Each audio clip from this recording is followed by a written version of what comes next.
ನಾನು ಒಂದು private limited ಕಂಪ್ನಿಯಲ್ಲಿ ಅಕೌಂಟ್ಸ್ ಮ್ಯಾನೇಜರ್ ಆಗಿ ವರ್ಕ್ ಮಾಡ್ತಾ ಇದ್ದೆ. Okay, native Andhra Pradesh. Okay, ಅಲ್ಲಿ 50,000 ಸಂಬಳ ಸಿಗ್ತಾ ಇತ್ತು. ಬಟ್ ಬೆಳಿಗ್ಗೆ 9 ಇಂದ ಸಾಯಂಕಾಲ 6:37 ಎಷ್ಟೊತ್ತಾದ್ರೂ ವರ್ಕ್ ಮಾಡಲೇಬೇಕಾಗಿತ್ತು. ಬಟ್ ಅಲ್ಲಿ ಪ್ರತಿದಿನ ಎಷ್ಟೇ ಕೆಲಸ ಮಾಡಿದ್ರು ಏನೋ ಒಂದು ತಪ್ಪು ಕಂಡುಹಿಡ್ತಾ ಇದ್ರು. ನಿಮ್ ಕೈಲಿ ಆಗಲ್ಲ, ನೀವು ಸರಿಯಾಗಿ ಮಾಡಲ್ಲ, ನಿಮ್ಗಂದ್ರೆ ಅವ್ರು ಬೆಟ್ರು ನಿಮ್ ಕೈಲಿ ಆಗಲ್ಲ ಅಂತಾನೆ ಒಂದು ಬ್ಲೇಮ್ ತಗೋಬೇಕು, ಕಂಪ್ಲೇಂಟ್ಸ್ ತಗೋಬೇಕಾಗಿತ್ತು. ಬಟ್ ಲಕಿಲಿ ನನಗೆ ಜಗದೀಶ್ ವಿಚಲಂ ರಾಯ್ಡನ್ ಸರ್ ಅವರು ಒಂದು ಬಲವಂತವಾಗಿ ಒಂದು ಆಪರ್ಚುನಿಟಿ ತೋರಿಸಿದ್ರು ಪ್ರೆಸೆಂಟೇಷನ್.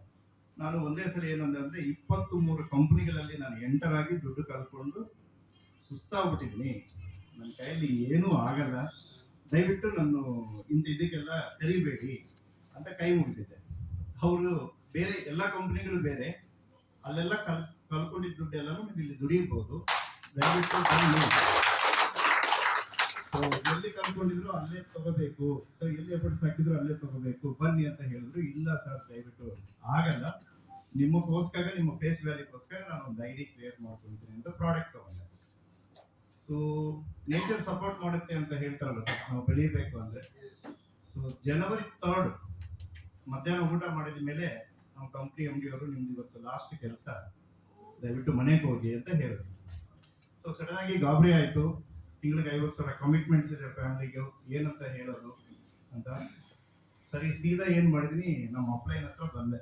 ಸರ್, ಹಿಂಗಾಗಿದೆ, ಏನ್ ಮಾಡೋದು ಗೊತ್ತಾಗ್ತಾ ಇಲ್ಲ ಸರ್, ನೆಕ್ಸ್ಟ್ ಮಂತ್ ಸಂಬಳ ತಗೊಳ್ಳೋದು ಹೇಗೆ? ಅವ್ರು ಏನು ಒಂದಿಲ್ಲ, ದಯವಿಟ್ಟು ಒಂದು ಸಲ ಓಪನ್ ಮೈಂಡ್ ಅಲ್ಲಿ ಎಲ್ಲ ಬಿಟ್ಬಿಟ್ಟು, ಹರೈದೆಲ್ಲ ಬಿಟ್ಬಿಟ್ಟು ಓಪನ್ ಮೈಂಡ್ ಅಲ್ಲಿ ಒಂದ್ಸಲಿ ಪ್ಲಾನ್ ಕೇಳಿಸ್ಕೊಳ್ಳಿ, ಇಲ್ಲಿ ಏನಿದೆ, ಪ್ರಾಡಕ್ಟ್ ಹೇಗಿದೆ, ಬೆನಿಫಿಟ್ಸ್ ಏನಿದೆ ಅಂತ ಒಂದು ಸಲ ಅರ್ಧ ಗಂಟೆ ಆಗುತ್ತೆ ತಿಳ್ಕೊಳ್ಳಿ ಅಂತ ಹೇಳಿದ್ರು. ಅವಾಗ ನಂದು, ಯಾಕಂದ್ರೆ ಎಲ್ಲ ಓಪನ್ ಆಯ್ತಲ್ವಾ, ಅವಾಗ ಕೂತ್ಕೊಂಡು ಕೇಳಿಸ್ಕೊಂಡಿದಾಗ ಅರ್ಥ ಆಯ್ತು.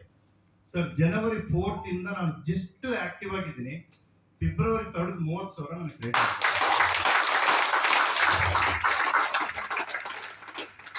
ಸೊ ಈಗ ನನಗೆ ಸಾಕಾಯ್ತು. ಈಗ ಏನಕ್ಕಂದ್ರೆ ಅಲ್ಲಿ ಎಷ್ಟೇ ಕೆಲಸ ಮಾಡಿದ್ರು ನಿನ್ ಕೈಲಿ ಆಗಲ್ಲ, ನೀನ್ ಸರಿ ಇಲ್ಲ, ನೀನ್ ಇನ್ನೂ ಬೆಳೆದಿಲ್ಲ, ನೀನು ಅದು ಇಂತ ನಮ್ ತಪ್ಪುಗಳೇ ಕಂಡಿಡ್ತಾ ಇದ್ರು. ಇಲ್ಲಿ ಆತರ ಇಲ್ಲ, ನೀವ್ ಇನ್ನೂ ಬೆಟರ್ ಆಗಿ ಮಾಡ್ತೀರಾ, ನಿಮ್ ಕೈಲಿ ಆಗುತ್ತೆ, ನಾವಿದ್ದೀವಿ, ನೀವು ಬೆಳೀರಿ ಮುಂದಕ್ಕೆ ಅಂದ್ರೆ ಅದು ಎಷ್ಟು ಖುಷಿ ಆಗ್ತದೆ ಅಂದ್ರೆ, ನಾವೇ ಒಂದು ಏನೋ ಒಂದು ಇಷ್ಟು ಜನ ನಮ್ ಸುತ್ತ ಇದ್ದಾರೆ, ಇಷ್ಟು ಬೆಳೆಯೋದಕ್ಕೂ ಅವರೆಲ್ಲ ಎಫರ್ಟ್ಸ್ ಆಗ್ತಾ ಇದ್ದಾರೆ. ಇದಕ್ಕಂದ್ರೆ ಹಿಂಗೇನ್ ಬೇಕು, ಜೀವನದಲ್ಲಿ ಬೆಳೀರಿ ಅಂತ ಹೇಳೋ 4 ಜನ ನಮ್ ಸುತ್ತ ಇದ್ದಾರೆ, ನನ್ನ ಹಿಂದೆ ಇದ್ದಾರೆ, ಮುಂದೆ ಮಾರ್ಗದರ್ಶಕ ತೋರಿಸ್ತಾ ಇದ್ದಾರೆ ಅಂತ ತುಂಬಾ ಖುಷಿಯಾಗಿದೆ. ಡೆಫಿನೆಟ್ಲಿ ನನ್ನ ಸ್ಯಾಲರಿ ಅಂದ್ರೆ ಜಾಸ್ತಿ, ನಾನು ಕಮಿಟ್ಮೆಂಟ್ ತಗೊಂಡಿದ್ದೀನಿ, ಇಲ್ಲಿ ದುಡಿತೀನಿ, ಹ್ಯಾಪಿಯಾಗಿರ್ತೀನಿ, ಟೈಮ್ ಫೈನಾನ್ಸ್ ಥ್ಯಾಂಕ್ ಯು.